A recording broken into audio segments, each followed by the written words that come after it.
Talita Cumi, una de las frases más poderosas usadas por Jesús en el Nuevo Testamento y una de las más populares como marco de referencia para recibir un milagro de sanación. ¿Habrá algún acontecimiento sobrehumano que se rehúse a obedecer la voz de Dios? Digo sobrehumano porque lamentablemente nosotros, los seres humanos, la creación de Dios, sí nos rehusamos a obedecer la voz de Dios.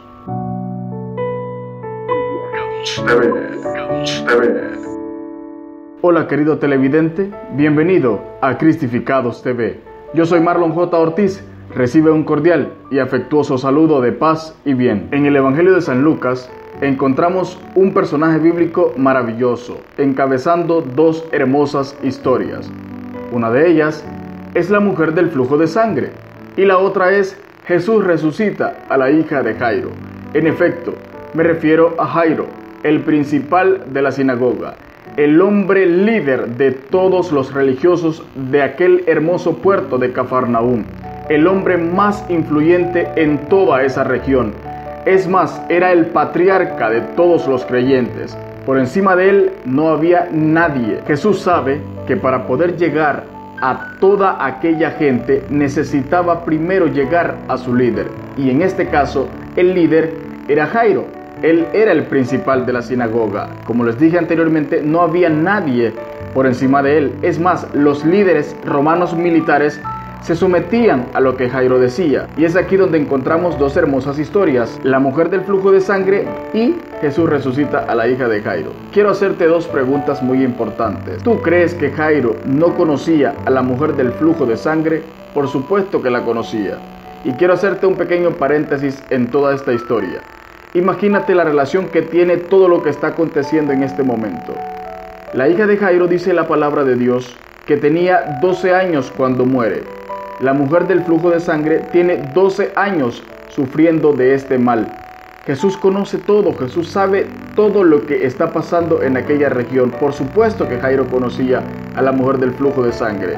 Estas dos hermosas historias tienen una relación muy increíble que te invito a que la escuches y la veas y la leas a través de la Sagrada Escritura. La otra pregunta es: ¿tú crees que Jesús no sabe que la hija de Jairo iba a morir? Por supuesto que sí. Acuérdate, Jesús es omnipotente, es omnipresente, puede estar en todos lados. Jesús es Dios, Él lo sabía todo, pero necesitaba que Jairo se convenciera del amor y la fe que Jesús iba y estaba impulsando en aquella región. Jesús y Jairo eran completamente lo contrario. Recuerda que Jairo era el principal de la sinagoga, el hombre más poderoso de aquella región, el hombre más escuchado y más obedecido. Él era el influencer de todos los creyentes religiosos de aquella época, y Jesús era un simple forastero que andaba por esa región y que se escuchaba decir tantas cosas y prodigios que Jesús hacía. Entonces Jesús, según Jairo, iba a quitarle toda la popularidad y todo lo que Jairo ya tenía, su reputación y sobre todo la fe de la gente y la confianza que la gente tenía en él. Luego de que Jairo es testigo de que el poder de Dios es tan increíble que cura a una mujer que lleva 12 años con ese padecer, es donde empieza a aumentar la fe de este hombre por Dios. Luego de eso acontece que en medio de esa gran multitud llegan sus criados, sus mayordomos, y le dicen a Jairo que ya no moleste más al maestro porque su hija ha muerto.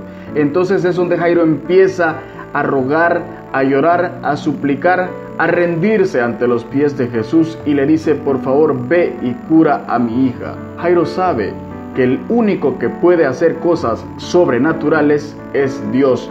Y en ese caso era Jesús, el Hijo de Dios, y fue a él que Jairo rogó por ese milagro. Jesús llega a la casa de este hombre y pide que todo el mundo se salga. Y les dice: ¿por qué lloran? Ella está durmiendo. Es allí donde hace su gran y poderosa intervención y le dice a esta niña la hermosa frase Talita Cumi, que traducido a nuestra lengua es: niña, a ti te digo, levántate. ¿Habrá algún acontecimiento sobrehumano que se rehúse a obedecer la voz de Dios? Conoce más de Jairo a través de Cristificados TV.